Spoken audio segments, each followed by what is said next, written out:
గత ఎమ్మెల్యేపై ఉన్న వ్యతిరేకత కలిసొచ్చింది. ఈయన సంధించిన ఆరోపణలు ఫలించాయి. కాలం కలిసొచ్చి పుట్టా సుధాకర్ యాదవ్ ఎమ్మెల్యేగా గెలిచారు. మైదుకూరు అభివృద్ధి కోసం కృషి చేస్తున్నానన్నారు. కడప జిల్లాలోనే మైదుకూరు నియోజకవర్గాన్ని టాప్లో నిలుపుతానన్నారు. ఇప్పుడు మరీ ఎమ్మెల్యేగా గెలిచిన తర్వాత ఆయన చేస్తున్న అభివృద్ధి ఏంటి? నియోజకవర్గంలో ఏం జరుగుతోంది?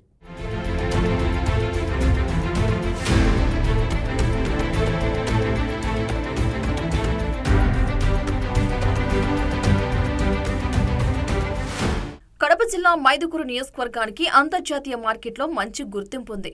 బ్రిటిష్ కాలంలో నీటి కొరత నివారణ కోసం నిర్మించిన కేసీ కెనాల్ ఈ నియోజకవర్గం గుండా ప్రవహిస్తోంది. ఇక్కడ పండించే కేపీ ఉల్లి విదేశాలకు ఎగుమతి అవుతుందంటే ఈ నియోజకవర్గం ఏ స్థాయిలో పేరుగాంచిందో అర్థం చేసుకోవచ్చు. కళాకారులకు నిలయంగా కూడా మైదుకూరును చెప్పుకోవచ్చు. ఇత్తడి బొమ్మ కళాకారుల గ్రామంగా కూడా మైదుకూరుకు పేరుంది.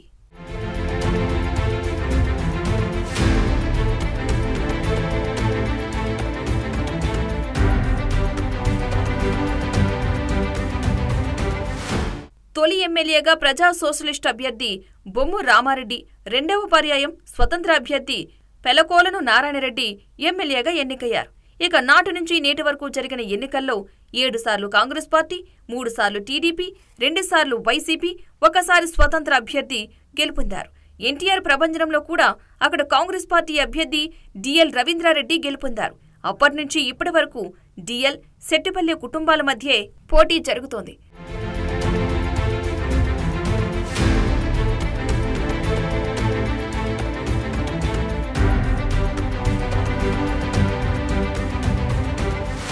పుట్టా సుధాకర్ యాదవ్ 2012 టీడీపీ ద్వారా రాజకీయాల్లోకి వచ్చి 2014 ఎన్నికల్లో మైదుకూరు నియోజకవర్గం నుండి టీడీపీ అభ్యర్థిగా పోటీ చేసి తన సమీప ప్రత్యర్థి వైసీపీ అభ్యర్థి శెట్టిపల్లి రఘురామిరెడ్డి చేతిలో ఓడిపోయారు. సుధాకర్ యాదవ్ 2018 ఏప్రిల్ 11న తిరుమల తిరుపతి దేవస్థానం పాలక మండలి చైర్మన్ గా నియమితులై ఏప్రిల్ 28న బాధ్యతలు చేపట్టి జూన్ 2019న తన పదవికి రాజీనామా చేశారు. 2014, 2019లో వరుస ఓటముల తర్వాత మొన్న జరిగిన ఎన్నికల్లో శెట్టిపల్లి రఘురామిరెడ్డిపై ఘన విజయం సాధించారు.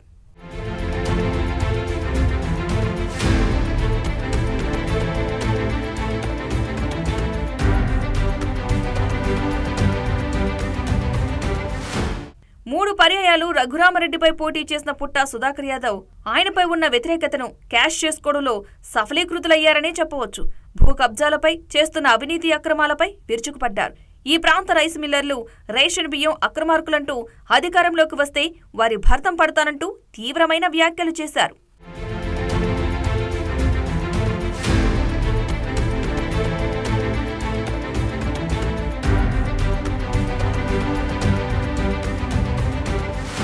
గతంలో అధికారం లేనప్పుడు మైదుకూరు టీడీపీ ఇన్ఛార్జిగా వ్యవహారాలు నిర్వహించేవారు.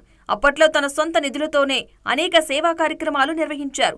అధికారంలో లేకపోయినా నిత్యం ప్రజల్లో ఉన్నారు. టీడీపీ అధికారంలో ఉన్నప్పుడు కొన్ని అభివృద్ధి పనులు చేశారు. అయితే ఆ తర్వాత వైసీపీ హయాంలో పెద్దగా అభివృద్ధికి నోచుకోకపోవడం కూడా సుధాకర్ యాదవ్కు కలిసొచ్చింది.